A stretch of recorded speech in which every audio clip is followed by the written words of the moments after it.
Ashama akkam jirtu amma barnoota gabaabduu gaaffii maatii irratti hundaa'e yookaan gaaffii hawaasa irratti hundaa'e kan waa'ee namni yeroo hedduu gaafa dhibee ta'e dhukkubsate yookaan dhibamee mana yaalaa deemu yeroo qoratame maaliif yeroo hundaa taayifoodii qabda jedhama kan jiru irrattidha. Akkasumas qorannoon kun hammam dhugaadha kan jiru irratti kan bu'uureffatedha. Kan gadhumaatti hordofaa chaanee kanaaf saaraa taanaan sabiskiraayib gochuun dagatinaa. Daa'immanis ta'e namni kamuu dhibame yookaan dhukkubsatee mana yaalaa yeroo deemu yeroo hedduugaa qorannoon laaboraatoorii taayifoodiin taasifama. Keessumaa namni sun ho'a qaba yoo ta'e yookaan fiiver tokkosaatii qaba taanaan qorannoon laaboraatoorii dhibee taayifoodiif ni taasifama. Yeroo hedduu qorannoon kun yeroo taasifamu namni sun akka dhibee taayifoodii qabutti himama jechuudha. Kana hundi keenyas beekna, hawaasni hedduunis beeka jechuudha. Haa ta'u malee qorannoon dhibee taayifoodii kan biyya keenya keessatti taasifamu yookaan kan waydaal testii kan jedhamu kun biyyoonni hedduun erga itti fayyadamuu dhiisanii akkasumas immoo erga ittiin dhibee taayifoodii kana daayignoos gochuu dhiisanii kan bubbuleedha jechuudha. Sababni isaas wanti kun reaaktiif yookaan non reaaktiif yookaan poozitiif negatiif yoo jedhate kun qofti gahaa miti jechuudha dhibee kana daayignoos gochuuf.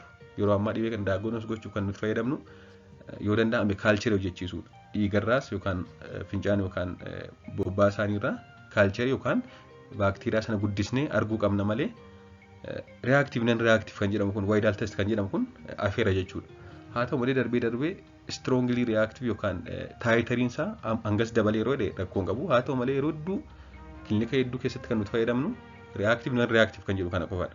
Haa ta'u malee wanti kun immoo akka addunyaatti safeeraa faayidaas kan hin qabne kan yeroo hedduu dogoggora ta'edha jechuudha. Sababni isaas qorannoon kun ittisoo qaamni nama sanaa dhibee ofirraa ittisuuf oomishe kan qoratu waan ta'eef yookaan antiboodii isa jedhamu dhibee taayifoodii sana yookaan dhibee ta'e ofirraa ittisuuf kan oomishe waan ta'eef wanti kun immoo sababoota armaan gadiin osoo namni sun dhibee taayifoodii ammatti hin qabaatin yookaan yeroo ammaatti hin qabaatin reaaktiif yookaan qabda jechuu danda'a jechuudha.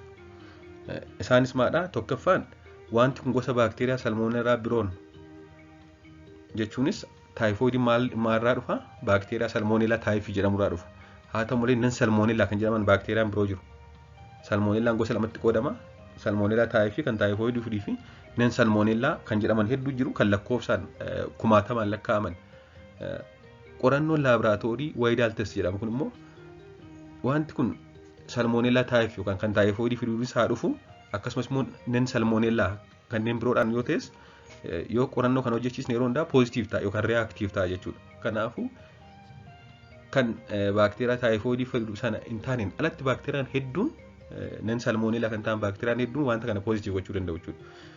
Kanaafuu namni sun osoo dhibee taayifoodii hin qabaatiin poozitiif ta'uu danda'a sababa kanaan.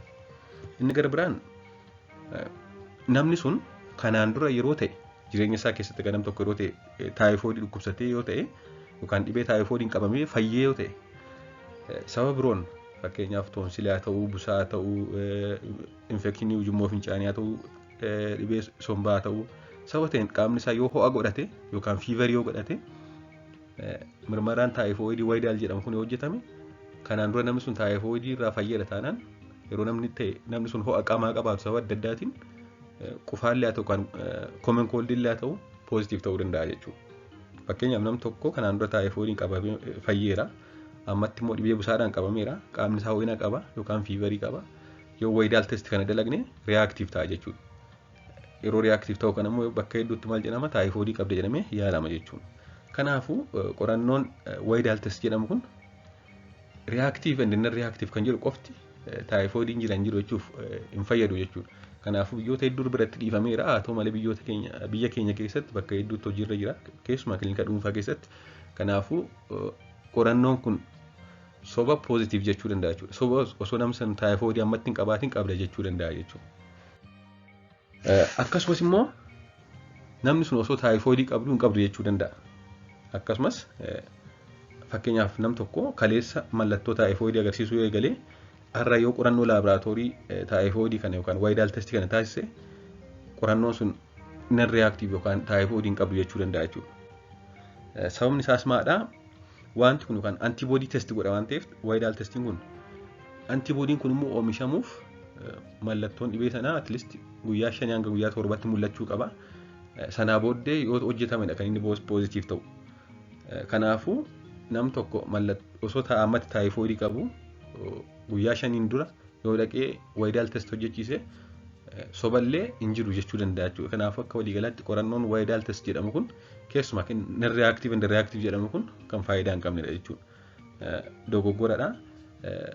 Osoo namni sun hin qabaatin ammatti qabda jechuu danda'a. Osoo namni sun taayifoidii qabu immoo hin qabdu jechuu danda'a jechuudha.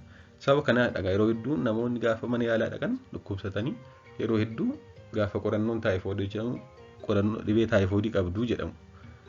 Sababa armaan olidhaan. Waan hordoftaniif hedduu galatooma. Subscribe gochuun dagatiina. Gaaffii yoo qabaattan koomentii jala naa kaa'a.